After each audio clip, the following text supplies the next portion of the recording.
Bonjour à toutes et à tous et bienvenue sur Evolution Talk, le podcast pour évoluer ensemble en tant qu'êtres humains et humanité. Je suis Benjamin Lotin et j'ai la grande joie d'être aujourd'hui en la compagnie d'Isor Lamoureux, médecin et auteur du livre Comment se soigner et guérir aujourd'hui aux éditions Exuvie. Bonjour Isor, Bonjour Benjamin, bonjour à tous, merci de me donner la parole. merci d'avoir accepté mon invitation. Alors pour commencer, est-ce que tu pourrais nous parler de ce qui t'a amené à exercer cette activité? Hmm. Alors, c'est une vaste question. Je vais essayer de résumer hein, mon chemin, mais alors, déjà, qu'est-ce qui amène à faire médecine? C'est, ça interroge parfois à cet âge-là, quand on a 16 ou 17 ans. Pour ma part, je n'identifie pas bien ce qui m'a amené à faire médecine et probablement une grande sensibilité à la souffrance dont j'avais pas tant conscience à l'époque. Et ensuite, je saute un peu les études de médecine, mais très rapidement, je me suis rendu compte qu'on ne soignait pas vraiment les gens, qu'on les guérissait pas, qu'on était plutôt palliatif avec la médecine conventionnelle. On apportait des traitements qui permettaient de maintenir la vie, de contrôler des symptômes, mais pas de faire régresser les maladies dans la plupart des cas.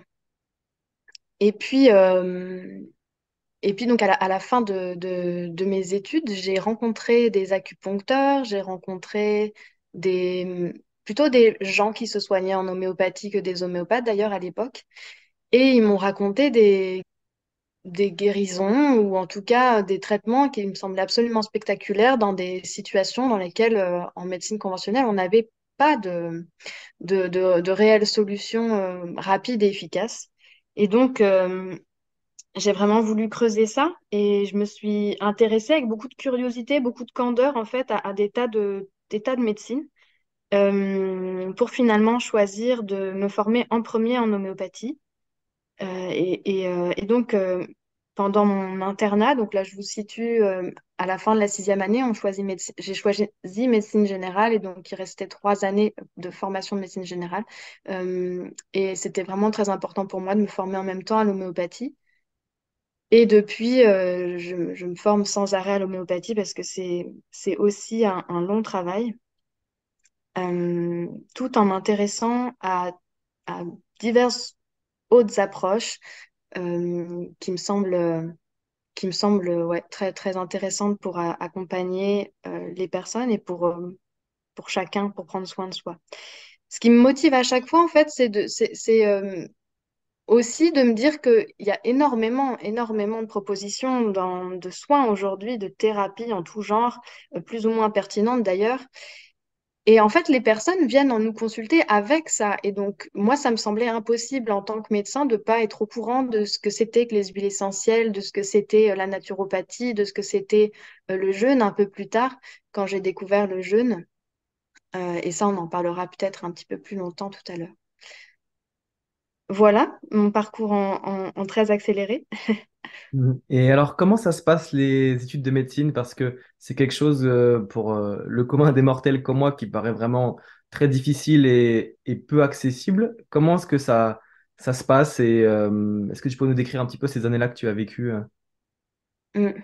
Je pense que tout le monde répondrait pas à la même chose et ça se passe c'est vécu de manière très différente en fonction des personnes.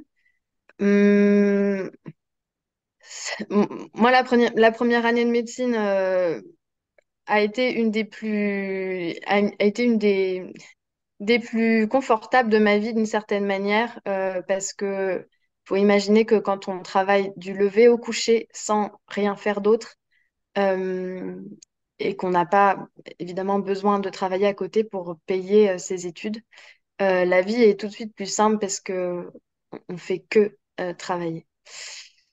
Euh, Ensuite, les années suivantes, chacun les vit comme il veut. Moi, j'ai voulu les vivre en travaillant aussi beaucoup euh, parce qu'il y a énormément de connaissances à engranger.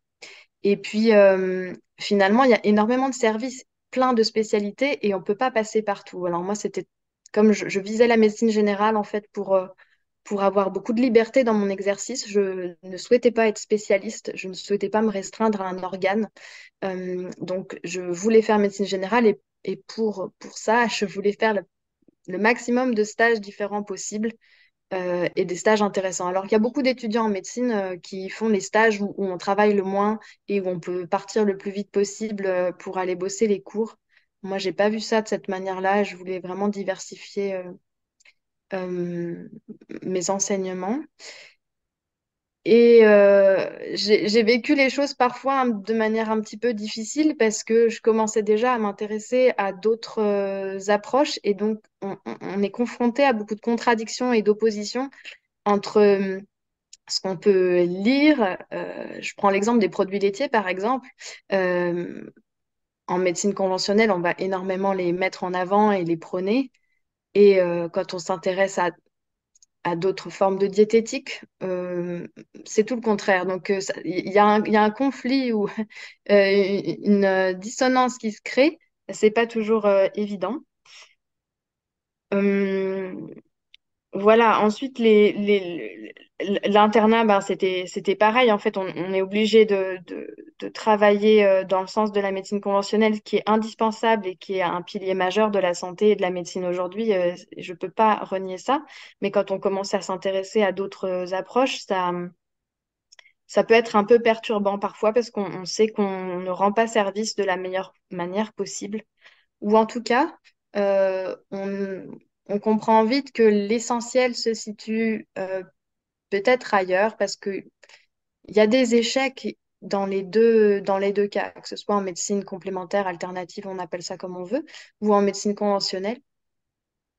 Et rapidement, en fait, je, je pense il faut en prendre conscience que l'essentiel se situe dans la relation, dans l'écoute, dans l'échange, dans l'intention qu'on met à aider l'autre, à venir l'aider. Et ça, c'est un apprentissage aussi quotidien qui est pas évident. Voilà. T'avais des questions ou précises sur les études de médecine? Ah, mais c'était pour avoir un petit peu un aperçu, voilà, de à quoi ça pouvait ressembler et puis qu'est-ce qui t'avait aussi, ben, du coup, le plus intéressé durant cette période d'études, mais tu as répondu. Et donc, du coup, de ça, tu t'es tourné plus vers l'homéopathie, c'est ça? Est-ce que tu pourrais nous en parler? Hmm. Oui, oui. Alors, ça peut paraître étonnant, mais moi, j'ai beaucoup aimé autant la chirurgie que les urgences, etc., hein. C'est vraiment... euh, Mais par contre, je correspondais à une autre forme de thérapie ou de soins qui s'inscrit plus dans le traitement de fond et la vision globale et d'avoir le temps aussi pour les gens. Donc, moi, j'ai découvert l'homéopathie d'abord en parlant de biodynamie avec des personnes qui travaillent en permaculture ou des maraîchers, des paysans. Et je raconte souvent ça parce que euh, c'est au contact de la vie et des autres, de ce qui est non-médecine, justement, que peut-être on apprend le plus parfois. Et donc, j'ai découvert cette biodynamie et ça m'a emmenée vers l'homéopathie qui est complètement différente, qui n'a évidemment rien à voir, mais qui a des liens très, très distants. Euh, et ma première étape en homéopathie, c'était de me former à ce qu'on appelle en France l'homéopathie pluraliste, qui n'est pas l'homéopathie originelle classique, mais qui est la plus pratiquée en France et c'est assez malheureux en fait, il faut dire. Et ensuite, j'ai découvert l'homéopathie euh, qu'on appelle uniciste, mais qui est en fait l'homéopathie tout court, celle qui se pratique depuis les fondements et dans le monde entier. Euh, et qui est une homéopathie qui très précise, très méthodologique, quasiment scientifique. J'ai pas peur de le dire. Il y a une part, comme toujours, une part scientifique et une part artistique, qui sont les deux aspects, les deux polarités, les deux sources en fait de toute pratique. Ou- Et, euh, et c'est une médecine qui se propose. de mener les personnes à la guérison. Après, on peut mettre des tas de choses derrière le mot de guérison, évidemment, mais et qui suit des lois très précises de guérison. Et voilà, donc moi, je me suis donnée à cette médecine-là quelque part. Je me mets au service de cette médecine qui est très difficile, qui est peut-être de plus en plus difficile dans le monde dans lequel on vit aujourd'hui, mais qui me semble nécessaire de faire vivre et de faire connaître. Hmm. Alors, et quelles sont les différentes approches de l'homéopathie? C'est quoi les différences fondamentales justement entre cette homéopathie originelle et, Hmm, et celle hmm, puriciste qu'on... ouais. Alors, l'homéopathie pluraliste, c'est le fait, c'est de donner plusieurs remèdes à la fois. Et l'optique, elle est plus symptomatique. Enfin, il y a une idée de traitement de fond, donc de traitement global pour augmenter la santé de la personne et amener à la guérison petit à petit. Mais la plupart du temps, c'est pas pratiqué comme ça et c'est plutôt symptomatique, c'est-à-dire donner un remède homéopathique contre un symptôme. Et donc là, on fait de l'allopathie déguisée, parce qu'on utilise des granules homéopathiques, etc. Mais la technique en elle-même et le principe utilisé, c'est de l'allopathie. On va aller contre le symptôme. Et ça, soigner le symptôme allopathiquement, eh ben, c'est pas forcément mieux qu'un médicament chimique. On va pas soigner la personne sur le fond, donc de manière globale, elle va pas aller mieux en termes de niveau de santé et voire même parfois pire parce qu'à force de bloquer les symptômes, à force de traiter uniquement des symptômes et pas la personne qui a ces symptômes, on, on l'aggrave en fait, hein, pour dire ce qui est, parce qu'on empêche la force vitale de s'exprimer et on ne soigne pas la force vitale de la personne, on ne soigne pas son essence. Voilà. Alors qu'en homéopathie uniciste, on donne un seul médicament à la fois pour tout un tas de raisons que je ne peux pas détailler, mais qui sont vraiment très importantes et pertinentes.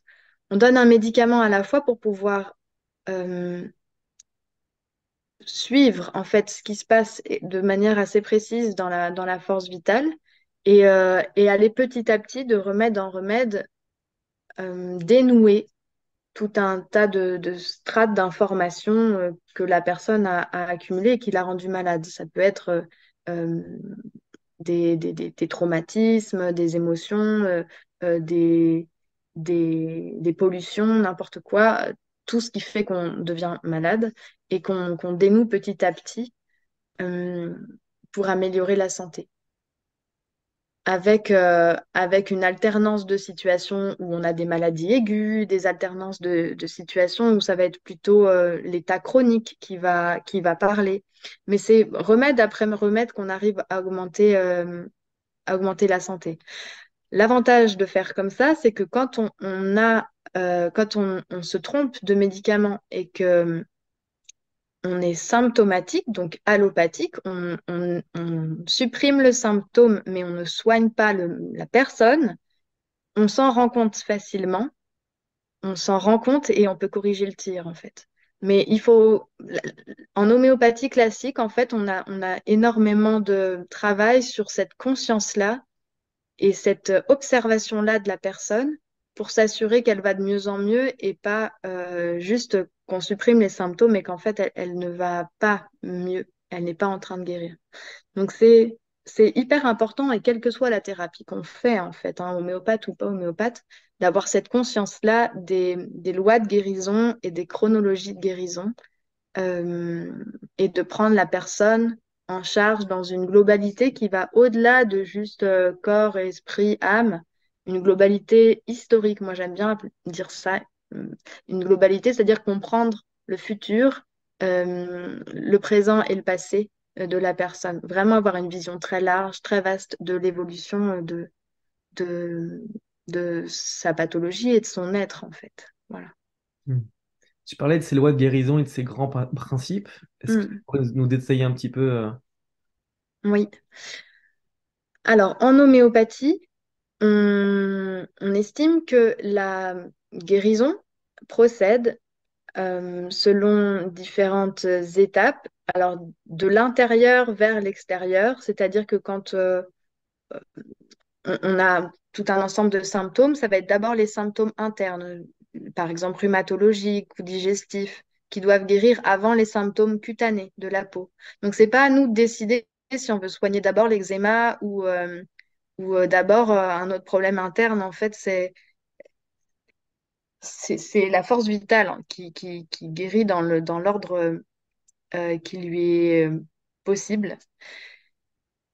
Donc, de l'intérieur vers l'extérieur, du haut vers le bas. Donc, ça peut arriver que quand on soigne une éruption cutanée, un problème, un eczéma, un psoriasis dans le haut du corps, à fur et à mesure, il se déplace vers le bas.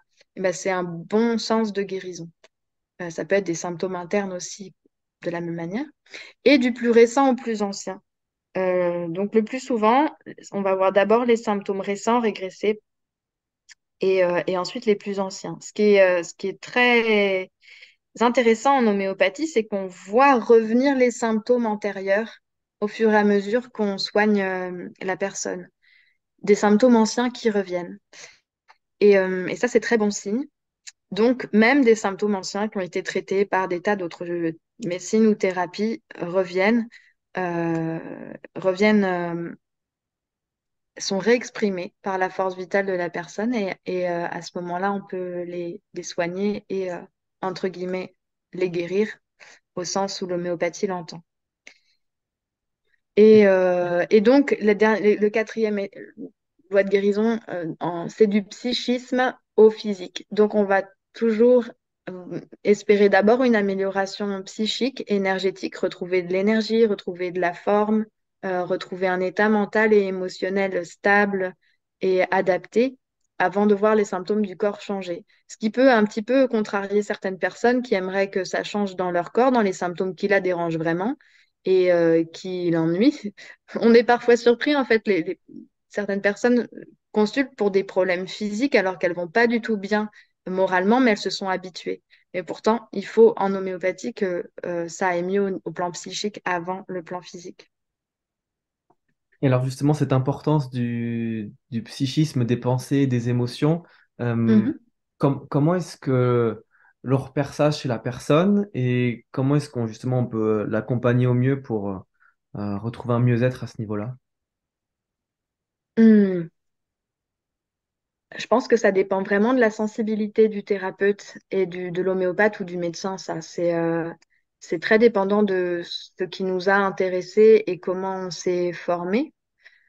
En homéopathie, on a une technique d'anamnèse qui est particulière et on va poser des questions en fonction de ce qui se présente aussi, en fonction de ce que la personne nous dépose et de ce qu'on va sentir chez elle, aussi dans son langage non verbal, sa façon de se tenir, son visage, ses mimiques, ses gestes, et de ce qu'on ressent. Et puis de toute façon, on pose toutes les questions. Moi, je pose toutes les questions, de savoir les émotions dominantes, mais même celles qui n'ont pas l'air du tout présentes, parfois on est étonné de personnes qui ont l'air toutes douces. Si on leur pose la question de l'état de leur colère, elle peut être très très importante, avec beaucoup de pulsions. Donc on pose des questions sur des pulsions psychiques, on pose les questions sur les rêves, enfin sur tout, et puis les traumatismes anciens, les violences. C'est vraiment un interrogatoire très, très complet, très, très élargi. Pas toujours quand on arrive à cibler rapidement, mais moi j'aime bien quand même balayer très, très, très large pour avoir une idée globale. Et après, ça dépend des formations qu'on a eues. Ensuite, en homéopathie, c'est assez simple. C'est pas une médecine théorique, c'est pas une médecine. En fait, c'est parfois difficile à comprendre pour les Occidentaux, pour les patients, mais on cherche juste le remède et on cherche juste à donner le remède qui va faire le boulot après. Euh, dans cette recherche-là, effectivement, on écoute beaucoup les gens et ça fait du bien. Euh, Il y a beaucoup de choses qui passent par la discussion, l'échange, l'écoute et la validation. On valide les symptômes et c'est parfois euh, surprenant pour les personnes de dire mais vous m'écoutez puis en plus ça vous intéresse alors ça intéresse d'habitude personne et c'est surtout si je dis ça à mon médecin il lève les yeux au ciel et il me dit que c'est n'importe quoi. Alors que nous, on va justement être super intéressés par tous ces symptômes un peu n'importe quoi, bizarroïdes. Et ça fait du bien. Mais on va pas faire de la psychothérapie forcément, sauf si on a une sensibilité par rapport à ça, parce qu'on compte sur le remède pour entraîner cet équilibrage. Et quand le remède agit sur ces plans psychiques, émotionnels, il y a tout un équilibre qui va se faire et beaucoup de choses qui vont changer, comme par exemple l'attirance vers les aliments, les types addictifs. Ça va redonner plus de capacité à la personne à discerner ce qui est bon pour elle et à faire des choix. Donc c'est vraiment holistique dans ce sens-là. Ça va faire le job de manière générale et on évite de faire des injonctions alimentaires ou diététiques parce qu'on n'a pas de théorie là-dessus, en fait. Il y a pas de théorie sur ce qui est bien ou pas bien de manger, à part d'avoir une hygiène alimentaire. Je fais une petite parenthèse là-dessus. Oui, en médecine, il y a l'hygiène et il y a la thérapie, la thérapeutique. Et l'hygiène, elle est fondamentale. Donc, c'est pas parce qu'en homéopathie, on dit qu'on n'a pas de diététique ou de nutrition, de principe, des injonctions alimentaires, qu'il n'y a pas une hygiène et on fait pas n'importe quoi non plus. Hmm. Tu parlais de cette approche holistique. Mhm. Qu'est-ce que c'est une approche holistique selon toi?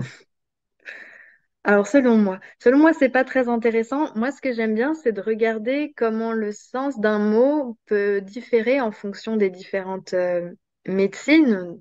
Moi, j'appelle ça des paradigmes.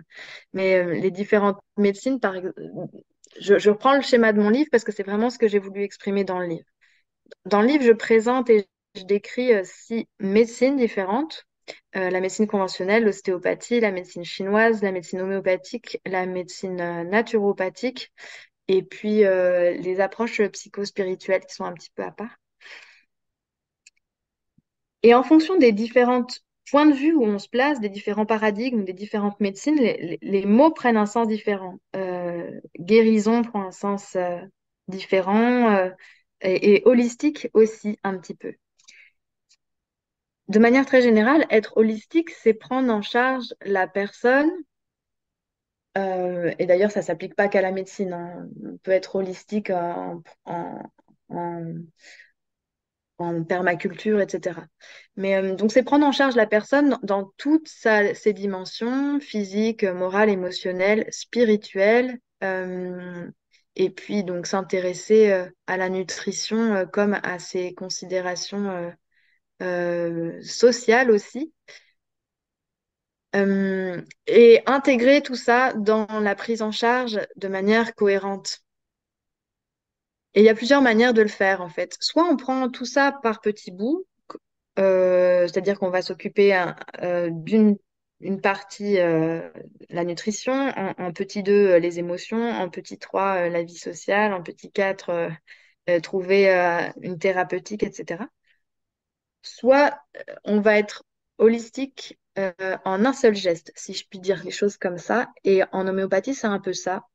C'est que dans l'anamnèse homéopathique, on s'intéresse à ce que vit la personne, les situations qu'elle rencontre dans sa vie, les schémas qui se répètent, les émotions, le physique, ce qui l'attire comme nourriture, etc.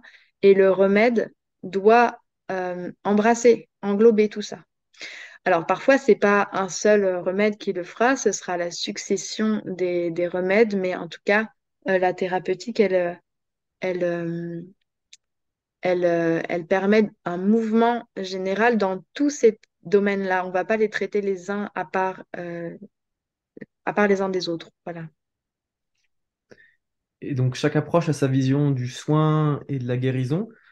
C'est Mm. des points qu'on entend assez souvent et pour lesquels il y a différentes visions. Est-ce que tu pourrais nous en parler la différence entre le soin, la guérison et de qu'est-ce qui soigne et de qu'est-ce qui guérit, s'il y a quelque chose qui guérit? Euh, c'est une question difficile. Hum, je... C'est vraiment une question difficile. Qu'est-ce que le soin et qu'est-ce que guérir? Et d'ailleurs, je pense que c'est à chacun de le définir pour lui-même. Euh, le soin, c'est le mouvement. qu'on va porter à une personne pour lui venir en aide et l'intérêt qu'on va porter à sa personne, à ses qualités euh, de, euh, de personne et, euh, et l'intention qu'on va avoir pour qu'elle aille mieux. Et donc, dans le soin, c'est très, très large et ça peut être juste une écoute ou une écoute active, savoir correctement écouter les personnes, c'est tout un art, ça s'apprend. Et à mon avis, tout le monde devrait l'apprendre, thérapeute ou non. Euh, et ça peut être après un soin à son corps. Euh, Ça n'a pas forcément une intention de guérison. Et là, ça peut être simplement de soulager la personne. La guérison, pour moi, c'est à chacun de définir ce que c'est pour lui, en fonction de ses objectifs de vie et de là où il en est, en fait, à l'instant. Est-ce que c'est la disparition des symptômes? Est-ce que c'est autre chose? Est-ce que c'est un processus, la guérison, ou est-ce que c'est un objectif, un état final, en fait, un état final euh, possible ou utopique d'ailleurs, où on n'aurait plus de symptômes, voilà. Est-ce que c'est un aspect spirituel ou est-ce que c'est physique ou les deux? Moi, je pense que c'est important à cet endroit-là de s'intéresser à ce que la personne souhaite pour elle-même. Et c'est parfois déterminant, en fait. Ou en tout cas moi, en tant que thérapeute, je cherche toujours vraiment la guérison, mais parfois, c'est pas ce qui est demandé. Et là, il faut trouver le juste milieu ou la justesse de savoir comment on peut aider la personne au mieux sans faire, comme je disais tout à l'heure, des suppressions de symptômes qui vont peut-être la satisfaire temporairement, mais qui vont faire que l'aggraver au final. Mais quand même répondre à son besoin qui n'est pas forcément aussi poussé qu'un chemin, qu'un processus de guérison. Donc ça, c'est quelque chose qui se cherche perpétuellement, tous les jours. C'est un peu le défi de chaque consultation. Euh, mais moi, je serais pas. Évidemment que dans l'absolu, la guérison, c'est la disparition de tous les symptômes et le bien-être, etc.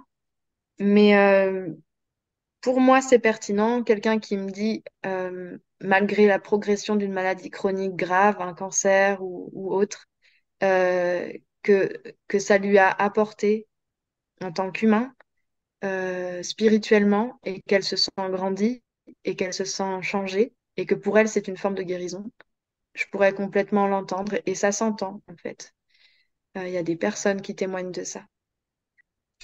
Donc peut-être que la guérison, ça peut, dans certains cas ou pour certaines personnes, être cette découverte de soi-même, cette euh, retrouvaille avec un sens dans la vie et une nouvelle perception du monde. Voilà.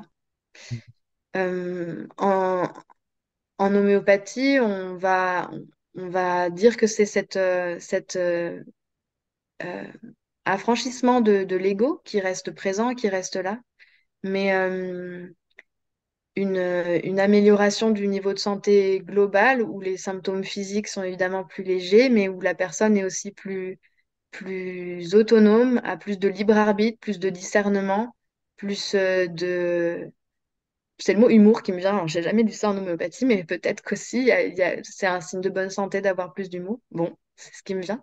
Mais plus de joie, etc. Et, euh, et oui, en fait, plus d'autodétermination, je crois que c'est un des critères de guérison, en fait. De pouvoir faire plus de choix pour soi-même et de moins répondre à toutes les croyances ou toutes les injonctions ici ou là aussi. Et justement, tu parlais de l'ego et justement, quel est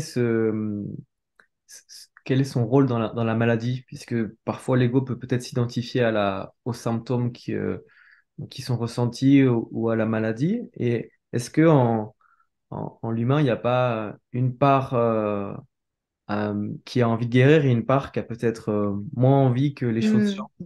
Est-ce que tu observes ce genre de paradoxe? Oui. Euh, oui, oui, bah, je l'observe chez les patients. Moi, j'ai pas besoin d'aller aussi loin parce que ça s'observe aussi en soi-même. Euh, donc, alors, je sais pas si c'est une question d'ego ou pas, parce que là, je vais pas rentrer dans des détails de vocabulaire sur l'ego ou quoi, mais je pense que euh,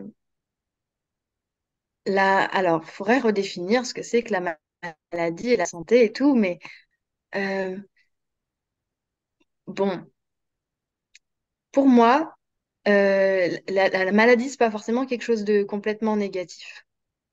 C'est un déséquilibre de la force vitale, un déséquilibre, une disharmonie, un désaccordage aussi. On parle de désaccordage de la force vitale, euh, qui peut et qui peut avoir répondu à un moment à un besoin du corps pour s'adapter à une nouvelle situation ou ou pour somatiser euh, aussi un stress, un choc trop important pour pas qu'il reste dans le mental ou qu'il encombre les émotions ou qu'il pourrisse la vie, il vient se somatiser dans le corps. Euh, Certains disent la maladie cherche à me guérir. Bon, ça peut être dans certains cas, c'est un petit peu, il faut nuancer un petit peu cette phrase-là. Mais donc la maladie, elle vient, c'est un déséquilibre, mais d'une certaine manière, ça recrée un état d'équilibre dans la personne. Euh, c'est très paradoxal, mais il y a une forme d'inertie dans les maladies chroniques quand elles s'installent, hein, une forme d'inertie qui fait qu'on est en équilibre avec sa maladie parce que euh, il y a une forme de cohérence qui se crée entre le physique, le psychisme et le mental, les émotions. C'est toujours cohérent. Et donc là, on est ancré dans notre truc, dans notre histoire, auquel effectivement on finit par croire et s'identifier. Euh, Il y a des personnes qui trouvent que leurs symptômes sont normaux et puis ça fait longtemps et puis ça changera pas. Euh, et elles s'habituent à ça et ça redéfinit tout leur rythme de vie. Ça change plein de paramètres. Ça donne des obligations dans la vie parce qu'on est obligé d'adapter sa vie à son problème. Et donc, il y a une forme d'inertie. Et quand on veut guérir, par, pour des raisons qui sont parfois difficiles à discerner, mais il y a des moments où ça émerge en soi, on sent qu'il faut guérir là. On sent que c'est mûr, on sent que c'est prêt et que là, il va falloir consulter. Et souvent, dans ces moments-là, on consulte plein de thérapeutes en même temps, ce qu'il faut pas faire. Mais je- il y a un moment où là, ça émerge et où c'est prêt. Et, et là, la thérapie, quelle qu'elle soit, en fait, elle va devoir vraiment apporter beaucoup d'énergie pour perturber cet équilibre qui s'est créé dans le déséquilibre, en fait, et, et parfois redéséquilibrer encore un peu plus, déconstruire, casser, pour pouvoir reconstruire autrement et en meilleure santé. Donc, donc oui, il y a des moments d'identification et et des moments un peu critiques comme ça de perturbation qui sont, qui sont importants à saisir pour transformer en fait, pour retrouver un état d'équilibre plus juste, là, plus harmonieux pour le coup. Et quel serait l'état d'esprit idéal à avoir lorsque on est malade? Parce que j'ai l'impression que pour beaucoup de personnes, la maladie réveille beaucoup de peurs profondes et des pensées et des émotions négatives qui, je pense, enfin, dans la plupart du temps, sont pas Mm, forcément bénéfiques euh, mm, pour, pour aller mieux. mm. Est-ce que tu as des choses à nous partager là-dessus? Oui, oui. Alors, il faudrait qu'on discerne, mais ça pourrait rendre un peu les choses compliquées, les maladies aiguës et les maladies chroniques. Les maladies aiguës, la plupart du temps, sont pas vraiment des maladies. En fait, c'est des efforts d'adaptation du corps à des facteurs extérieurs ou intérieurs. émotionnelles ou climatiques, etc. Et, euh, et parfois, on appelle ça même des crises d'élimination. En naturopathie, par exemple, des décharges de toxines, etc., ou des crises de guérison. On va vraiment utiliser ce terme-là. Donc, c'est là qu'on voit qu'on a hum, mal connoté les mots de maladie et de santé, parce que la maladie fait partie de la santé dans ce sens aigu, de nettoyage ou d'adaptation à l'environnement. L'environnement est en transformation constante, donc c'est nécessaire et obligatoire que de temps en temps, on ait des fièvres ou des maladies, etc., aiguës, pour se mettre en accord et pour avoir tout un apprentissage du système immunitaire. Voilà. Donc, bon, et la médecine conventionnelle serait pas du tout d'accord avec mon discours, mais la plupart des courants de pensée alternative trouveraient un sens dans ce que je suis en train de dire, je pense.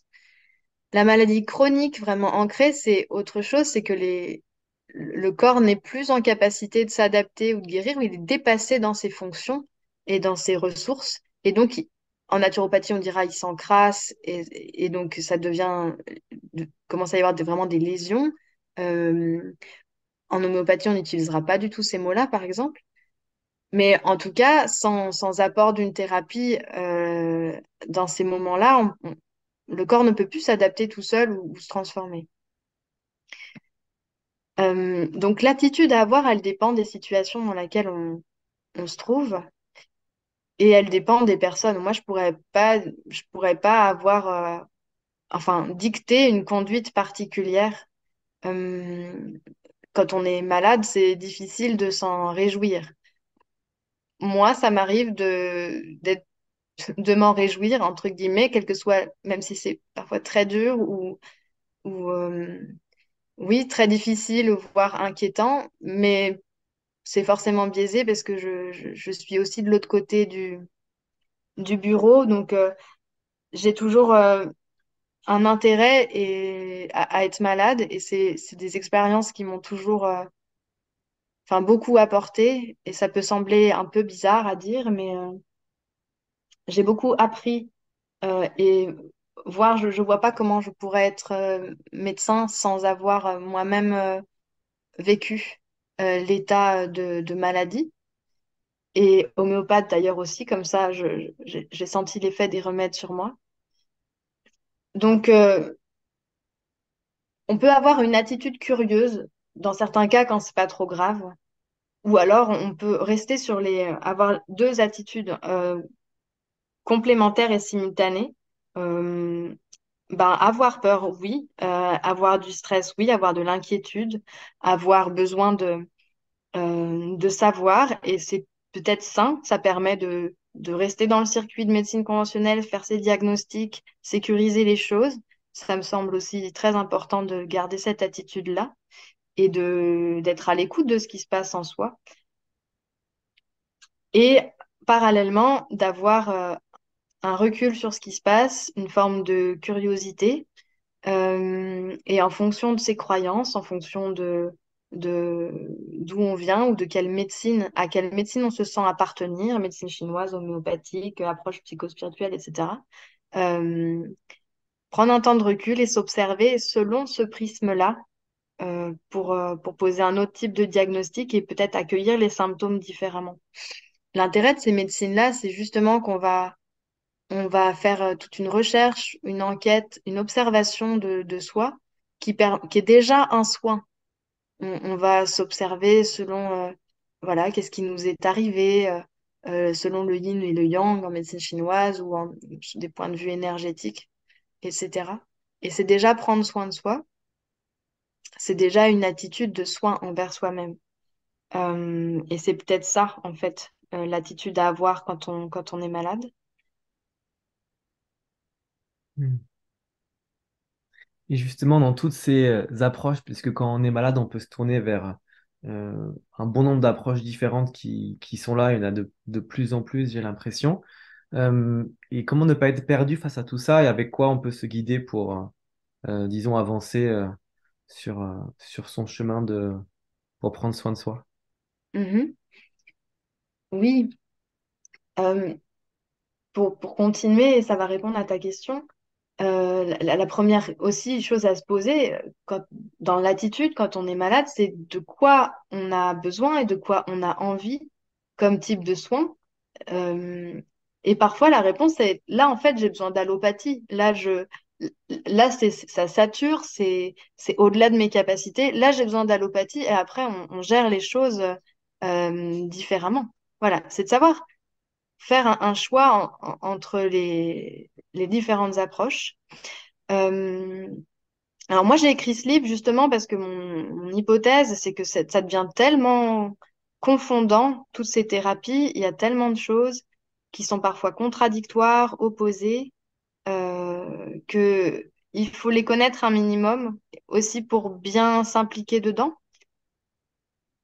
Parce que ce qui était peut-être pas le cas il y a quelques décennies, mais maintenant, ça me semble essentiel de participer à son traitement pour le rendre, pour l'optimiser déjà, pour éviter de le saboter même, et donc de s'y intéresser dans la théorie et dans la pratique pour faire une part du travail, quoi. Parce que je pense que maintenant, ça peut plus être seulement les thérapeutes qui font, et que la part de l'époque invite vraiment chacun à s'investir dans sa santé et dans la médecine qu'il choisit. Ça, c'est ma thèse, on peut penser différemment.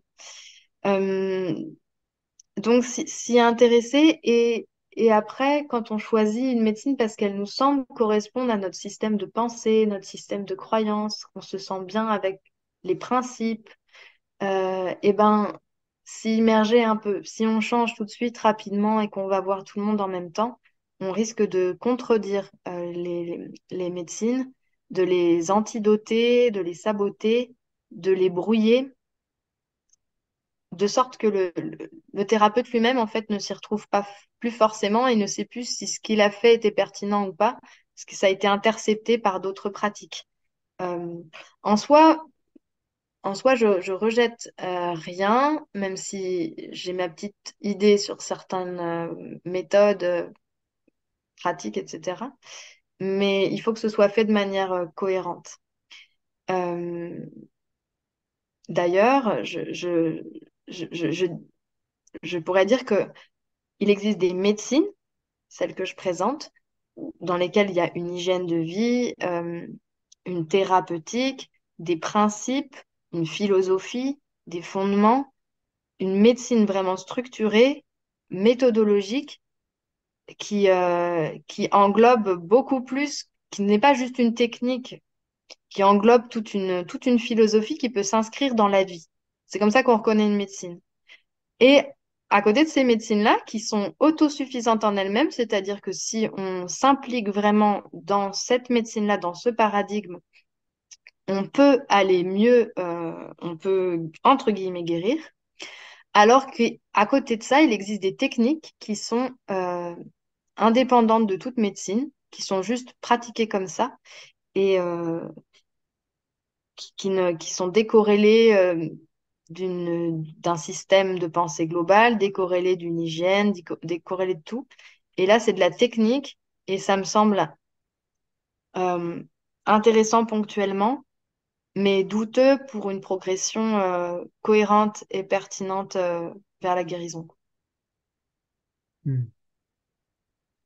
Et justement, dans toutes ces approches qui peuvent se contredire, donc c'est ce que tu as fait dans ce livre, mais est-ce que tu pourrais nous parler justement de comment est-ce qu'on peut créer des ponts et peut-être se diriger vers une santé intégrative? Est-ce que tu pourrais nous parler aussi de ce concept de santé intégrative? Oui. Euh, c'est vrai qu'entre les différentes médecines, on trouve peut-être plus de divergences ou alors de différences vraiment très très marquantes, surtout dans l'alimentation. Euh, et pour préparer cette émission, j'ai écouté celle que tu as faite avec Fabien Moine, qui a édité ce livre et qui m'a formée au jeûne. Et je savais pas, mais on a un peu le même cheminement, parce que c'est en découvrant toute cette confusion dans les régimes alimentaires, les diététiques, les propositions nutritionnelles de régime qui guérit, etc., et toutes les oppositions qu'il peut y avoir que qu'on a évolué sur cette réflexion sur qu'est-ce qu'est le soin, guérir et la notion de terrain, d'individu euh, et et finalement on en parlera peut-être plus tout à l'heure, mais de développer ses propres capacités intuitives à savoir ce qui est bon pour nous. Et ça, toutes les médecines le permettent en fait au fur et à mesure du traitement. Et- Alors, pour répondre à ta question sur les convergences, eh ben, même si tout est très divergent, il y a quelques points dans l'alimentation qui se rejoignent et, euh, et ils sont très peu nombreux, mais on peut les trouver. Et donc, il y a le fait d'éviter les aliments transformés, d'éviter les produits sucrés. Les produits laitiers, ça revient quand même assez souvent. C'est rare une médecine qui va conseiller les produits laitiers, sauf dans certaines situations assez rares. Ensuite, ce qui converge, ça peut être ce que je disais tout à l'heure, le fait d'avoir à la fois une hygiène et une médecine thérapeutique. Le souci d'être... Alors là, je parle des médecines uniquement non conventionnelles, parce que la médecine conventionnelle est vraiment à part pour moi. Donc dans les autres médecines, l'idée est vraiment d'être holistique, donc de prendre en charge la personne dans sa globalité et pas morceler les organes, pas séparer le corps, l'esprit et les organes entre eux.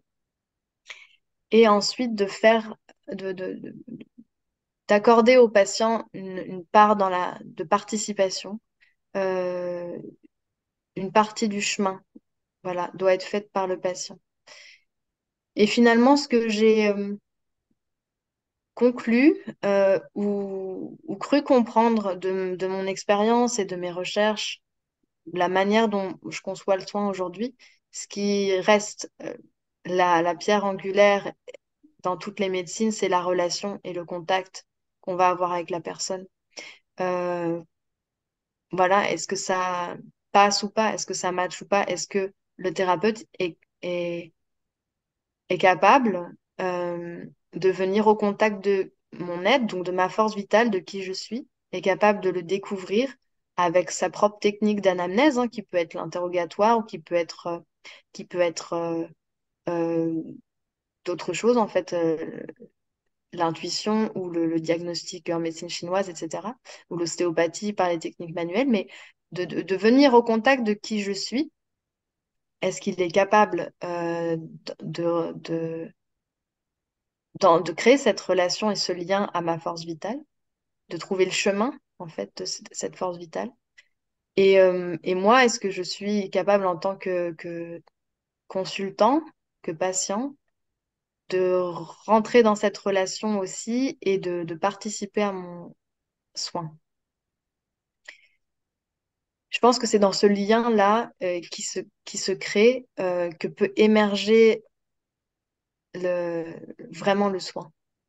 Ça reste très abstrait, mais j'espère que les personnes qui écoutent peuvent le sentir. C'est très abstrait, mais ça se vérifie en fait, il me semble. Hmm. Justement, tu parlais de cette intuition-là qui doit être aussi utile, j'imagine, pour trouver la bonne personne pour nous aider à avancer lorsqu'on a besoin. Euh, Comment est-ce qu'on peut l'écouter d'après toi et comment est-ce qu'on peut la développer, cette intuition? Par quelle voie elle passe? Hmm. Euh, alors, par quelle voie elle passe? L'intuition, ça va dépendre des personnes et chacun va avoir son propre canal intuitif, on va dire. Ça peut passer par des sensations corporelles. Ça peut passer par plutôt l'auditif, donc entendre des voix. Ça peut paraître bizarre, hein, de dire ça là, mais euh, oui, on entend à l'intérieur de soi quelque chose. Et ça peut aussi être des signes dans la vie avec lesquels on est en résonance. C'est-à-dire que dans la vie, on rencontre au quotidien plein d'informations, on entend des conversations, on écoute des émissions. Euh, et il y a un moment où on sent quelque chose est en résonance avec nous et que ça nous parle en fait. Et ça peut être juste ça, l'intuitif. C'est une sensation intérieure aussi. C'est plus de l'ordre de la sensation corporelle. Donc ça peut passer par plein de canaux sensoriels différents. Et parfois, c'est juste, on ne sait pas par quoi ça passe, mais c'est juste une évidence qu'il faut expérimenter tel ou tel soin ou aller voir telle ou telle personne. Et pour moi, c'est vraiment capital dans la société dans laquelle on est ici en Occident aujourd'hui, qui est extrêmement mentale, branchée sur la raison. Il faut tout analyser, tout rationaliser, tout comprendre. Donc, on se prive d'une part de la vérité parce que la- le principe de vérité est régi aussi par deux choses, la raison et l'intuition. L'intuition, c'est la vérité qu'on ne peut pas atteindre par la raison, justement. Et si on se prive de ça, on se prive d'une part de la réalité et même peut-être de la plus importante, j'oserais le dire, parce que le mental rationnel est tellement pétri de pseudo-savoir, de croyances, de constructions liées à l'éducation et à la société, que c'est plus complètement rationnel d'ailleurs. Alors que grâce à l'intuition, on peut rejoindre une, euh, une sagesse intérieure qui n'est pas abîmée en fait par tout ça.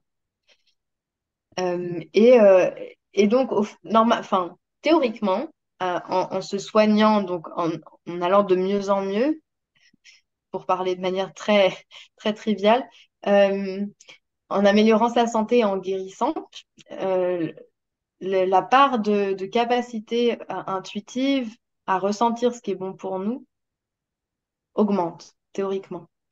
Il y a certaines pratiques qui peuvent permettre vraiment d'améliorer son intuition. C'est toutes les pratiques de voyage intérieur. Donc, je préfère ce terme-là à hypnose parce que il n'y a pas que l'hypnose et l'hypnose ericksonienne, mais toutes les pratiques de voyage intérieur. J'ai pas d'autre mot de guérison des blessures intérieures par l'introspection active et spontanée permettent de développer l'intuition parce que ça permet de- d'améliorer le contact avec son corps, de prendre contact avec son corps et son être. Et toutes les méthodes de ce genre-là, ça peut être des pratiques respiratoires, la méditation, peuvent développer l'intuition, et puis le jeûne aussi, qui est une pratique très intéressante pour, euh, pour rencontrer cette sagesse intérieure et cette intuition. Le point commun entre tout ça, c'est vraiment de repasser par le corps et de refaire confiance à ses sensations, à ce qui se passe dans le corps. Et, euh, et oui, voilà, de repasser par le physique, le corporel, qui a plein de choses à nous dire. Hmm.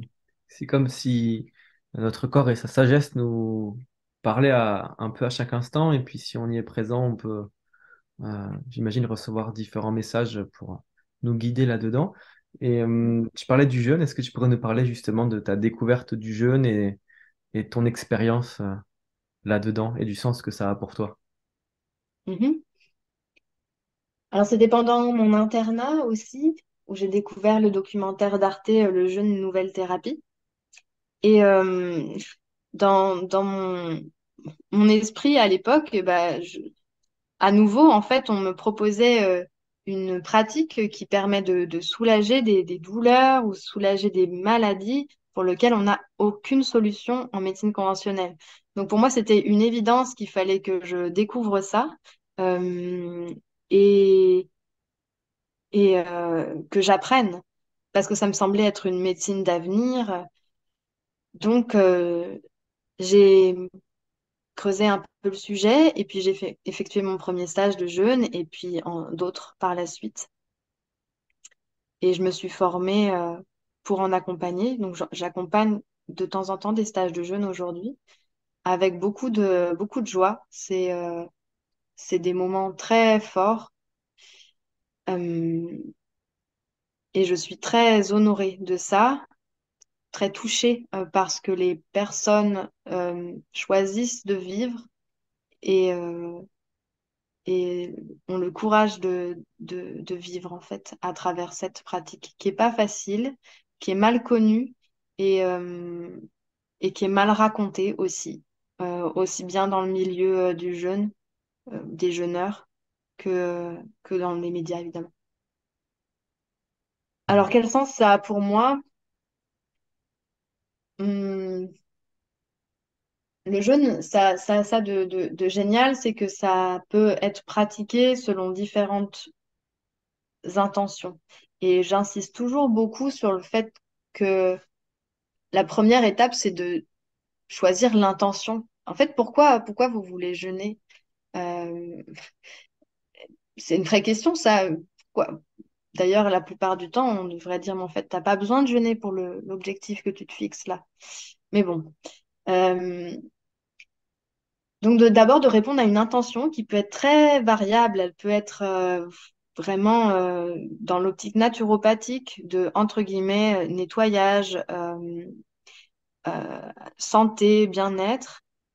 Ça peut être spirituel, religieux ou autre, en fait. Et, euh, et donc, ça, c'est la première étape. Ce qui m'a plu dans cette pratique de jeûne, c'est que, comme en homéopathie, on va s'adresser à la force vitale de la personne et faire confiance à cette sagesse intérieure, sagesse physiologique, donc d'une force vitale qui connaît les processus naturels d'auto-guérison et qui sait ce qu'elle a besoin de faire. Enfin, on va pas lui prêter un savoir, mais vous comprenez ce que je veux dire. Euh, et s'en remettre, en fait, à cette sagesse sans intervention du mental. Et si on fait ça, euh, on donne et c'est extrêmement rare dans notre vie quotidienne, pour une fois, on va donner au corps la possibilité de se nettoyer ou prendre soin de lui-même de la manière dont il a besoin. Et donc, ça demande beaucoup d'écoute. Et il y a deux courants dans le jeûne aujourd'hui. Un courant, enfin, il y en a plus que deux, mais grosso modo, deux courants. Un courant interventionniste, où on va faire participer notre mental, notre raison, en faisant des interventions sur le corps, en contrôlant le déroulement du jeûne avec des techniques. Et puis, il y a un courant où on va plutôt être à l'écoute de ce dont le corps a besoin de manière individuelle. Donc, on va pas appliquer une recette à chaque personne ou définir à l'avance comment le jeûne doit se passer, combien de temps il doit durer et qu'est-ce qu'on doit faire. On va être au jour le jour, en fonction de la personne, s'adapter et suivre les mouvements naturels de la force vitale, se reposer quand elle a besoin de se reposer, éventuellement avoir une petite légère activité physique quand l'énergie est disponible pour ça, accompagner les émotions quand il y a des mouvements émotionnels, etc. Mais éviter d'intercepter les choses pour que ça se fasse naturellement de la manière la plus respectueuse possible des processus, encore une fois, naturels et spontanés d'auto-guérison. Hmm. Tu parlais des intentions que les gens posent généralement avant de jeûner. Et quelle serait l'intention, selon toi, la plus adaptée et celle les plus inadaptées peut-être, des Mm. raisons peut-être pour lesquelles les gens se lancent en jeûne, qui et peut-être pas pour les bonnes raisons. Oui. Alors, la plus adaptée, je peux pas le dire, ça dépend des personnes. Il faut vraiment être individualisé. Le point commun entre toutes les médecines euh, non conventionnelles, c'est le désir d'individualiser. Donc, jamais de recette, jamais de principe figé ou arrêté. En disant ça, quand même, pour moi, quand on jeûne, il faut avoir comme intention de remettre euh, à la force vitale les, les clés du soin à ce moment-là, de s'en remettre à elle, à la sagesse intérieure. Moi, en fait, je conseillerais pas le jeûne. Je conseille pas le jeûne et, euh, et on n'a pas besoin forcément de jeûner pour obtenir ce qu'on souhaite souvent obtenir, de nettoyage, d'écrassage, tout ça. Un remède homéopathique ou un soin en médecine chinoise efficace peut tout à fait produire les crises d'élimination et tout ce qui se passe dans le jeûne. Si c'est juste ça l'intention, c'est pas forcément nécessaire. Mais c'est une démarche pour moi philosophique, le jeûne. C'est pas, c'est une démarche philosophique de curiosité, de découverte et de confiance en la vie et en son corps euh, qu'on n'a pas forcément avec les autres médecines. Donc, je suis pas en train de dire que on peut remplacer le jeûne par une autre médecine. C'est pas du tout vrai. On remplacera jamais le jeûne par autre chose. C'est complètement. euh, Il n'y a rien qui peut remplacer le jeûne, pas une pilule, surtout pas une pilule. On peut remplacer un phénomène minuscule qui se passe dans le jeûne avec une pilule, mais jamais le jeûne en lui-même. Et, euh, et aucune médecine ne peut remplacer le jeûne en lui-même. Mais je parlais juste de l'effet nettoyage ou l'effet thérapeutique. On n'a pas besoin de jeûner. Le jeûne n'est pas une thérapie en soi. Moi, je l'entends vraiment comme une pratique philosophique, spirituelle. C'est comme ça que je l'entends principalement, parce que si on fait un jeûne au repos, on va automatiquement, dans cette expérience-là qui est si particulière, qui est si éprouvante aussi, euh, devoir prendre contact avec son corps, avec sa présence, avec l'instant présent, avec sa conscience, euh, être à l'écoute. Et voilà, c'est quelque chose qu'on n'aura pas ou très peu avec d'autres pratiques. Évidemment, j'aimerais dire mille choses autres sur le jeûne, mais je pense que j'ai répondu à peu près en accord avec ma pensée du moment. Hmm. Tu parlais de cette dimension spirituelle qu'on peut retrouver dans aussi les différentes médecines. Sous quelle forme on peut la trouver donc dans toutes ces approches que tu as pu notamment, dont tu as pu discuter dans ton livre, de cette dimension-là finalement du corps, on peut passer à l'esprit, puis au côté plus Mhm. peut-être spirituel. Est-ce que tu pourrais nous en parler? Mhm. Oui et non. Parce qu'en fait, je ne sais pas ce que c'est la spiritualité. Je ne sais pas ce que c'est être spirituel. Euh, enfin, bon, c'est un petit peu une boutade, mais déjà, ça doit être un choix et pas une obligation ou quelque chose de nécessaire aux soins. Voire même parfois, c'est bloquant de vouloir avoir une approche spirituelle de ce qui est en train de se passer. Et je vais prendre de l'homéopathie puisque c'est la médecine dans laquelle moi je me retrouve le plus et celle que je pratique. On va pas du tout ça- enfin, inclure ça, demander ça à la personne, ou ça va pas du tout être nécessaire à sa guérison de s'intéresser à la spiritualité euh, de son soin, par exemple. Mais si c'est quelque chose qui l'intéresse, ça peut être euh, vraiment aidant d'aller voir la dimension spirituelle du remède qui l'a guéri. Donc pas en amont, mais après, une fois que le remède a guéri, ça peut être intéressant de voir la dimension spirituelle, donc qu'est-ce qu'il nous raconte sur le plan spirituel. Ça, c'est si on a envie et en homéopathie, on est parfois même mis en difficulté avec les gens qui sont trop dans des recherches spirituelles, entre guillemets, parce que ça mouline trop dans la tête et c'est bloquant pour être vraiment au contact de soi-même et de sa maladie. Et j'en viens à dire ce qui peut définir la spiritualité d'une certaine manière, et bah, contrairement à ce qu'on pourrait penser, c'est le corps. C'est le retour au corps, au physique en fait. Ça semble très paradoxal, mais c'est dans le physique, dans le corps physique, c'est dans la matière, c'est dans l'action que se révèle la spiritualité et pas dans des considérations mentales euh, telles qu'on peut vraiment voir fleurir aujourd'hui, quoi. Mm.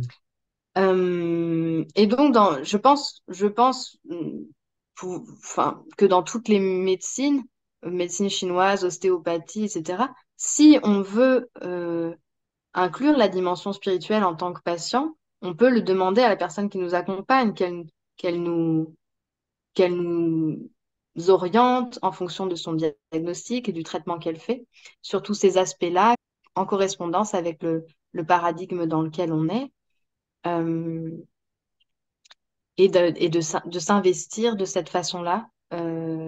Voilà, de manière générale, quand on commence à s'intéresser à sa santé et à consulter ce genre de thérapeute de médecine, c'est une forme de spiritualité en soi parce on va rentrer dans son corps, euh, on va devoir s'observer. Et c'est plutôt ça qui est spirituel que d'avoir des considérations sur le yin, le yang ou sur les causes émotionnelles de ces maladies, quoi. Je sais pas si c'est très clair, mais j'espère que vous me suivez. Est-ce qu'une de ces voies, justement, pour se retrouver dans le cas où on peut être perdu dans toutes ces considérations spirituelles et mentales, ça peut être le retour à l'instant présent, dans l'idée où peut-être que dans la maladie, il y a tout ce qui vient du passé qui a amené à cette situation, il y a toutes les projections futures, de la temporalité, de la guérison et des envies enfin, des besoins d'apport de soins, et ce qui, je crois, souvent, on projette dans le temps avec différentes euh, opérations ou différentes choses à faire dans le temps pour qu'on puisse y arriver. Est-ce qu'une des voies aussi pour peut-être mieux euh, se Mm, reconnecter à soi-même, ça peut être cet mm, instant présent et mm. est-ce que tu pourrais nous parler justement peut-être de l'intérêt que ça peut avoir dans le soin? Euh, oui, en fait, je suis pas. L'instant présent, ça reste un champ d'investigation pour moi sur lequel je suis pas au point moi-même, je dirais. Ou peut-être que c'est une recherche perpétuelle de toute la vie, hein. Mais j'aurais du mal à en parler en ces termes-là, surtout dans la maladie ou dans le malheur. Euh, Par contre, c'est vrai que euh, il y a beaucoup de personnes qui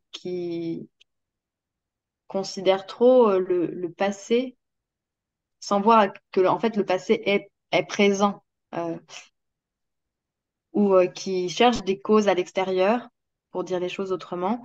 Donc, qui cherchent des causes à l'extérieur dans leur passé ou à l'extérieur chez d'autres personnes, donc dans leur vie intérieure ou dans le transgénérationnel. Alors que là, donc on est dans d'autres espaces-temps, mais sans voir que si c'est ça qui leur parle aujourd'hui, euh, si, si elles se sentent en résonance avec une problématique transgénérationnelle ou dans le passé, c'est parce que c'est présent là, maintenant. C'est, c'est pas dans le passé. Euh, Ça va être intéressant de faire un voyage intérieur au contact de cet enfant blessé du passé, parce que c'est un support, c'est une image, c'est une symbolique, c'est un, un décalage, un déplacement de la problématique du jour, de la problématique présente. Ça peut sembler évident ce que je suis en train de dire, mais en fait, ça l'est pas toujours. Quand on fait ça, on ne trafique pas dans le passé ou on ne trafique pas une, euh, une vie antérieure ou du transgénérationnel. On est vraiment dans le présent de soi-même. C'est Est-ce que c'est clair ce que je dis? Euh, Si on ressent une problématique euh, dans le passé ou dans d'autres vies, c'est parce elle est en résonance avec quelque chose qui se passe en nous dans le présent. Et donc toujours ramener au fait que c'est pas l'extérieur, c'est pas un événement du passé, c'est pas une autre personne ou une autre vie, c'est là maintenant, c'est moi. Et de revenir à ce qui se passe maintenant. Euh, Il y a beaucoup de gens aussi qui cherchent les symboliques des maladies. Ça peut être très intéressant. Moi, je suis pas du genre à dire que c'est pas intéressant, mais par contre qu'il faut faire encore une fois ce travail d'individualisation. Parfois, on va correspondre à la symbolique collective de la maladie qui est transcrite dans des livres ou sur des sites qui sont très chouettes et très bien faits, qui donnent une idée générale, mais il y a toujours une symbolique collective générale et une symbolique personnelle. Et, euh, et pour la chercher, il suffit juste de regarder qu'est-ce qui se passe en soi-même dans le présent. Il n'y a pas forcément besoin de chercher des analyses poussées ou d'essayer de faire des jeux de mots pour savoir quel est le problème. Euh, Ça se révèle tout simplement en observant ce qui se passe en nous, physiquement, émotionnellement, etc. Est-ce que, selon toi, certaines sensations, émotions, je pense à la joie, l'amour ou l'amour de soi peuvent être, la gratitude également peuvent être des ressources euh, lorsqu'on traverse des moments difficiles ou tu parlais de malheur ou de maladie, est-ce que ça peut être des choses qui peuvent être aussi aidantes dans ces situations-là? Ah oui, je le crois profondément, euh, mais que c'est pas forcément quelque chose qu'on peut avancer à tout le monde à n'importe quel moment du soin ou de la thérapie ou de la consultation. Ça peut être délicat. Il y a des personnes qui peuvent pas du tout l'entendre, à mon avis, ou vraiment en délicatesse, quoi. Mais ça fait partie, en tout cas, moi, je l'ai mis dans le groupe des approches psychospirituelles de la santé. L'amour est guérisseur en lui-même, encore faut-il savoir ce qu'on met derrière ce mot-là et comment on le définit. À mon avis, on a aussi beaucoup transformé son sens et on a perdu un peu le sens de ce mot et ce qu'il implique comme action, comme choix à faire en son nom. Euh, et la gratitude, oui, alors je parlais tout à l'heure de... Oui, ça peut être la gratitude envers ce que la maladie nous fait vivre, même si c'est pas facile à dire ou à entendre pour certaines personnes. La gratitude envers les capacités de son corps, la gratitude envers tout ce qui peut se passer autour de la maladie, les rencontres qu'on va faire, les découvertes, les compréhensions, les prises de conscience. Euh, et puis, tu parlais peut-être juste de la gratitude au sens large, de remercier pour ce qu'on a. Euh, Quand on perd la santé, quand on perd la joie, bah, remercier parce qu'on a encore un toit, remercier parce qu'on a encore des proches, remercier d'être toujours de contrebalancer en fait l'horreur, euh, la douleur avec un sentiment de contrebalancer avec ce qui nous reste de sentiment de plénitude ou de joie euh, ou de chance. Ça peut permettre, à mon avis, mais ça c'est vraiment très personnel et c'est de l'ordre de la croyance. Tout est de l'ordre de la croyance, mais il y a des bonnes croyances, il y a des croyances qui soutiennent, il y a des croyances constructives. Et on peut avoir ce type de croyance-là qu'en entretenant des émotions fortes, des sensations fortes de gratitude et d'amour, si on se sent à l'aise avec ce mot-là, peut aider à traverser l'expérience de la maladie. La confiance aussi.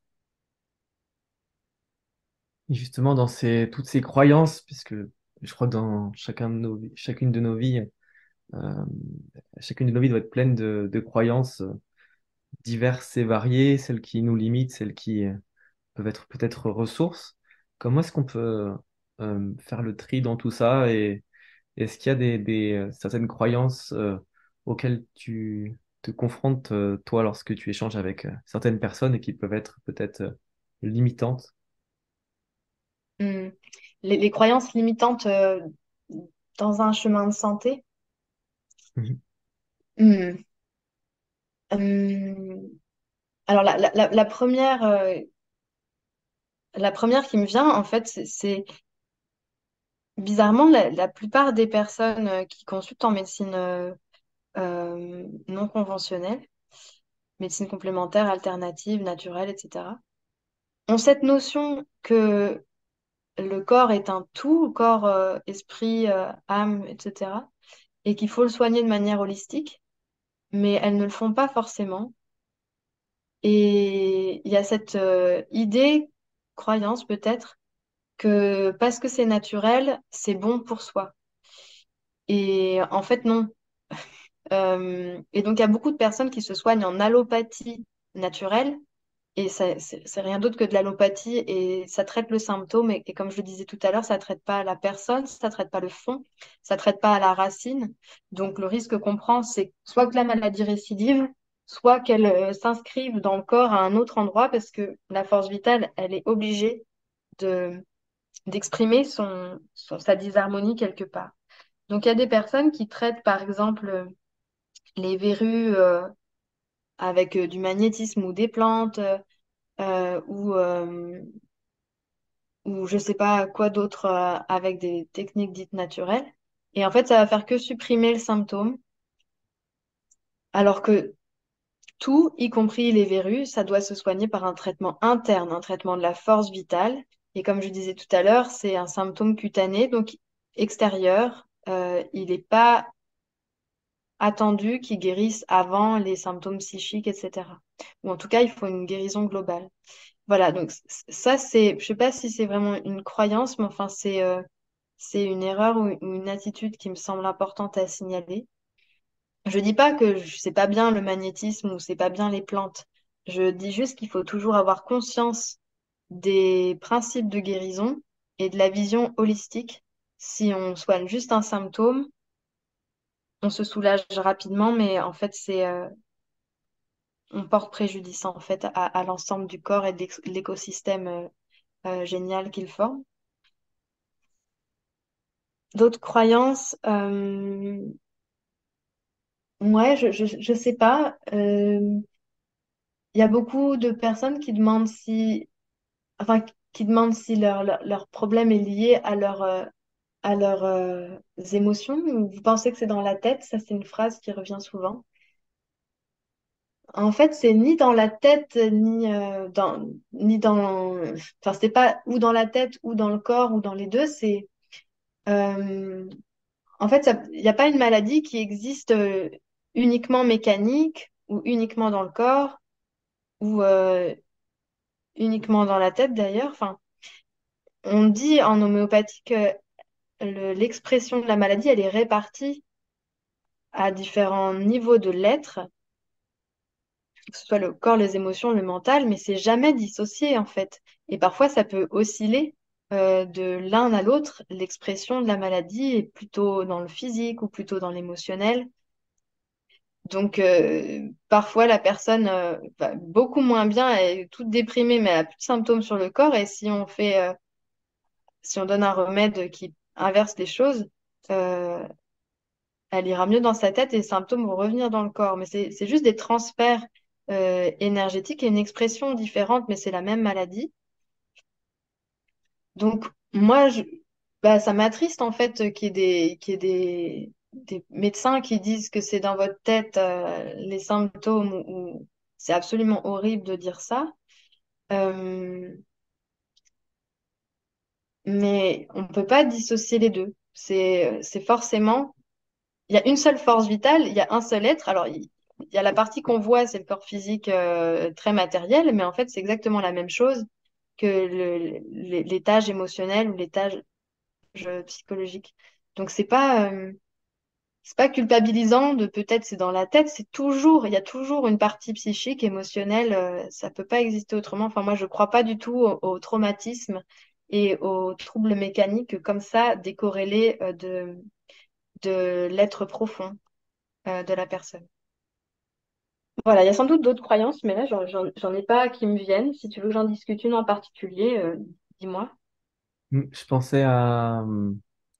pensais à des choses qu'on peut entendre souvent, notamment autour de de la fièvre ou le fait d'attraper froid. Ah oui. Est-ce que tu pourrais nous en parler? Hmm. Je pense que autour de la fièvre, et il y a beaucoup d'affects et de sensibilité qui s'invitent, voire de l'atavisme avec beaucoup de peur qui vient de très loin dans l'histoire humaine. Donc la fièvre est associée à la maladie grave, la maladie infectieuse et la mort, à juste titre parce que pendant de longs siècles, c'est sans doute à ça qu'elle menait la plupart du temps. Mais aujourd'hui, la plupart des fièvres sont plutôt des symptômes de juste d'activation de processus immunitaires dans le corps qui qui sont pas forcément dangereux. Et la fièvre va être nécessaire pour activer le système immunitaire, pour détruire les bactéries, les virus.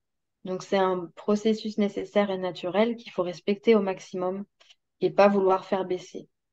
Alors que dans la médecine conventionnelle, la plupart du temps, pour apporter du confort à la personne, on va conseiller de faire baisser la température. Ça fait, euh, Ça fait que ralentir l'évolution de la maladie, la faire durer, voire enrayer la bonne évolution de de la maladie.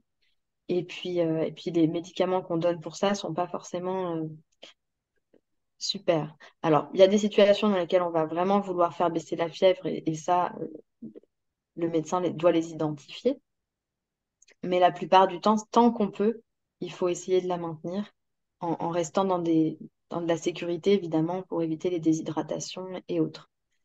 Euh, et la croyance qui va avec, d'attraper froid, etc., oui, c'est celle d'être attaqué par les microbes, être attaqué par des agents extérieurs, choper quelque chose, etc. Hum, je trouve ça dommage qu'on ait ce vocabulaire-là parce que dans ces situations, bah, on se place dans une situation de victime et d'être attaqué, c'est violent, c'est fort, alors qu'on pourrait aller voir les choses autrement et ce serait plus constructif et ça aiderait sans doute plus à guérir. Enfin, en tout cas, moi, j'ai cette croyance-là que quand on met en soi des bons mots, une bonne attitude, une bonne disposition à, à rencontrer la maladie, on peut se soigner et guérir plus facilement. Euh, et effectivement, c'est vrai, et autant en médecine chinoise qu'en homéopathie, qu'en naturopathie, on identifie des facteurs extérieurs à la maladie, avec des facteurs climatiques, avec des germes qui circulent, mais ils viennent toujours rencontrer un facteur intérieur interne propre à la personne de faiblesse immunitaire ou de faiblesse énergétique, on peut appeler ça comme on veut. Euh, et donc, à mon sens, si on tombe malade, entre guillemets, ou si on déclare un virus, une bactérie, c'est qu'on y a été sensible, qu'on a été en résonance avec euh, sur le plan énergétique ou sur le plan de notre histoire, que notre histoire correspond à l'histoire que raconte ce virus ou cette bactérie. Et donc, on déclare la maladie de cette manière-là. Il y a aussi beaucoup de maladies infectieuses qu'on pense avoir attrapées ou chopées ou été attaquées par, qui viennent de nous-mêmes, en fait. Des germes qui sont en nous et qui, à un moment donné, prennent le dessus, augmentent, déséquilibrent la, la flore générale du corps Et alors ils sont vraiment venus de nous et le déséquilibre vient de nous, intérieur, énergétique. Et c'est plutôt réjouissant parce que ça veut dire que si le dérèglement vient de nous, on peut le, le rétablir, rétablir cet équilibre qui va atténuer l'expression de la bactérie ou du virus qui a émergé. Ça me semble beaucoup plus rassurant que de se sentir euh, à la merci de virus et de bactéries extérieures. Hmm. Et tu parlais tout à l'heure de l'être profond, euh, même si, comme tu le disais, il faut toujours individualiser et adapter à soi-même et à sa situation. Mm. Et comment est-ce que, disons, on pourrait, dans un ordre un petit peu général, prendre soin de cet être profond et du coup, forcément de son corps et de soi-même? Qu'est-ce qui pourrait être ressource? Qu'est-ce qu'il est pour toi, par exemple? Mm. Je pense que c'est à chacun de définir ça. C'est comme la spiritualité, en fait. C'est à chacun de définir euh, le sens qu'il veut donner à ça. C'est très sacré, c'est très solennel. Euh, donc c'est une question difficile. Et je pense que tout, en fait, peut mener à ce soin de l'être profond, c'est-à-dire s'apporter une eau correcte, s'apporter une alimentation qui nous correspond, euh, s'accorder du temps, s'accorder du repos, c'est tous les piliers aussi de la naturopathie, mais en fait, prendre soin de soi, s'accorder une introspection, une observation intérieure, euh, essayer de, de trouver son...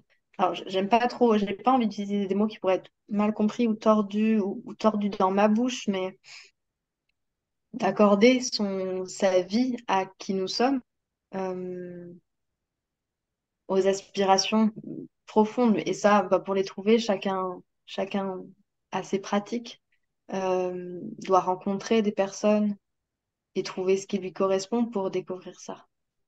Euh, il faut enlever des couches de, de malheur, de souffrance, de construction sociétale, familiale. Euh, voilà, mais je pense que c'est très, très personnel. Hmm. Mais écoute, merci beaucoup pour toutes ces réponses. On arrive à la fin du podcast. Je vais Mm. te poser la question rituelle. Si tu avais un dernier message à transmettre à l'humanité, comme une bouteille à la mer, quel serait ce message? Ouais, alors quand j'ai su que j'allais devoir répondre à cette question, j'ai été bien embêtée. Et la première chose qui m'est venue, c'est que j'ai vraiment rien à dire à personne. C'est qui suis-je pour dire quoi que ce soit en fait. J'ai pas envie de donner une nouvelle injonction ou un nouveau slogan ou de lancer une bouteille à la mer comme s'il y avait euh, comme si j'avais vraiment quelque chose à dire pour l'humanité. Alors c'est pas très crédible vu le bouquin que j'ai écrit et la conversation qu'on vient d'avoir. De toute évidence, j'ai des choses à dire, mais euh, plus je plus j'expérimente, plus j'apprends, plus je sais, plus je comprends, moins je comprends en fait. Et je comprends de moins en moins de choses sur ce monde et sur cette humanité et sur la santé, ce qui est peut-être une bonne voie finalement. Euh, je fais, je fais une petite digression avant de répondre à ta question, mais je crois que enfin, pour continuer dans ma pensée, c'est que personne ne peut dire à qui que ce soit ce qui est bon pour lui ou ce qui est vrai pour lui. Et ça s'applique à la santé, évidemment.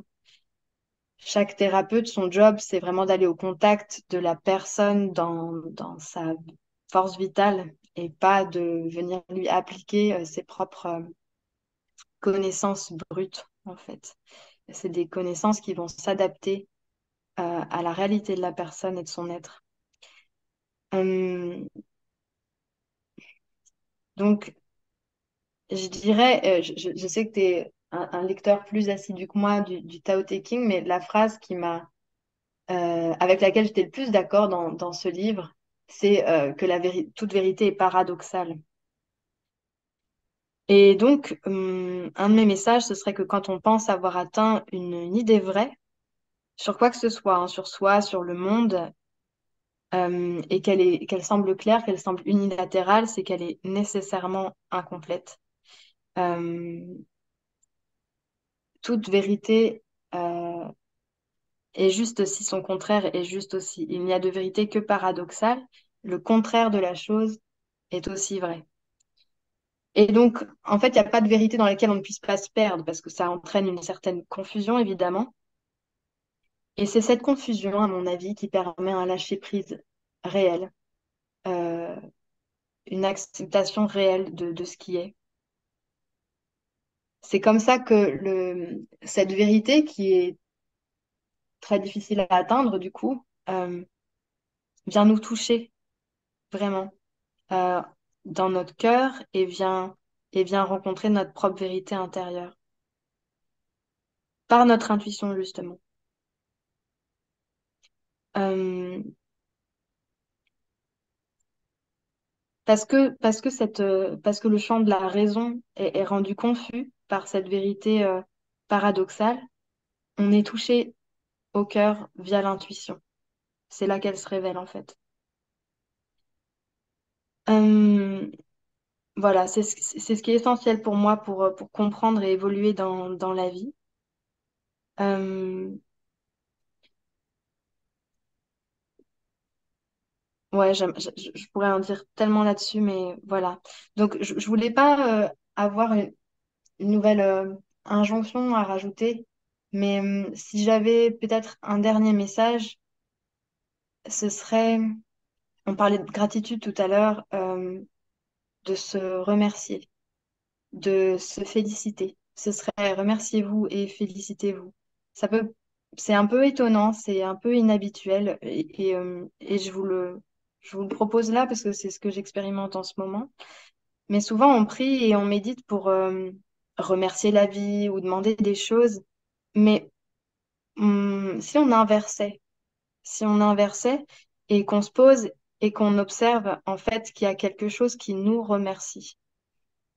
euh, qui nous remercie d'être là, qui nous remercie de jouer le jeu de cette vie qu'on comprend pas et avec toutes ces difficultés, euh, qu'on est remercié en fait. Merci de faire de notre mieux. Merci de peut-être parfois pas faire de notre mieux, mais de s'en rendre compte et d'avoir l'intention de faire mieux après. Merci, euh, oui, pour cette vulnérabilité. Merci pour le parcours effectué et celui qui s'ouvre. J'ai l'impression, moi, quand on ressent que la vie nous remercie, en fait, pour ce qu'on fait, il y a quelque chose qui baisse la garde, il y a quelque chose qui lâche, euh, et que euh, on n'est plus dans cette lutte à essayer d'enfoncer des portes qui pourraient simplement s'ouvrir en tirant. J'aime bien cette image. Euh, il y a quelque chose qui s'ouvre en soi et voilà, on peut faire cette inversion et juste se dire merci à soi-même et ressentir que la vie nous remercie pour qui on est. Voilà, donc merci à chacun. Ce serait ce que j'aurais à dire. Hmm. Eh bien, merci beaucoup pour ces mots de la fin. Euh, donc pour ceux qui nous écoutent, vous trouverez toutes les informations et tous les liens pour suivre ce que tu partages donc dans la description du podcast et également le lien pour se diriger vers le livre que tu as écrit, Comment se soigner et guérir aujourd'hui aux éditions Exuvie. Donc encore un grand merci Isor Merci à toi. et à bientôt pour un prochain podcast.